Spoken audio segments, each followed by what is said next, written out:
करीम से भी चढ़ गया जी आने थारी नाजो ने सफाड़ो सा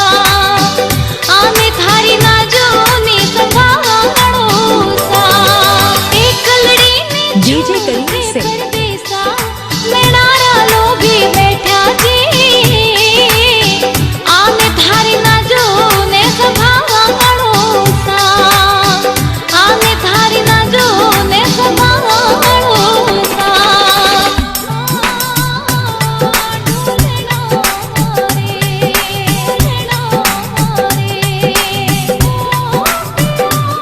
डीजे करीम से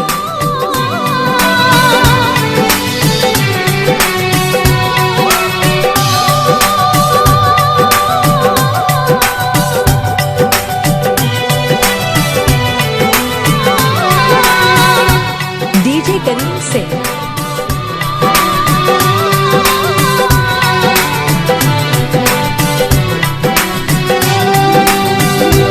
नौकरी में जान थे तो भूला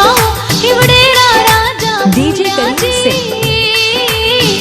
काई थारी लाड़ी ने सतावा सा काई थारी लाड़ी ने सतावा सा नौकरी में जान थे तो भूला हिवड़ेरा डीजे राजा करीम से भूला जी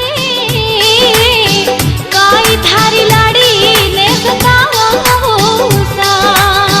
काई थारी गोरी ने सतावा सा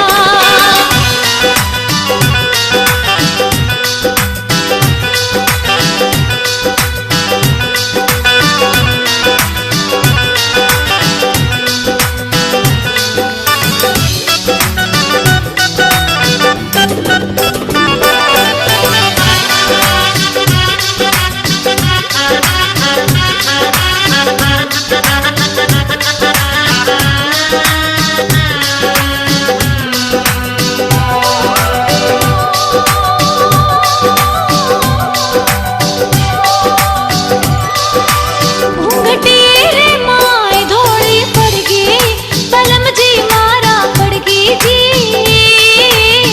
ढोला ने घूंघटियो उठावा सा ढोला ने घूंघटियो उठावा सा घूंघटी रे माय धोड़ी पड़ गई बलम जी मारा पड़ गई जी एक बार घूंघटियो उठावा सा ढोला आने घूंघटियो उठावा सा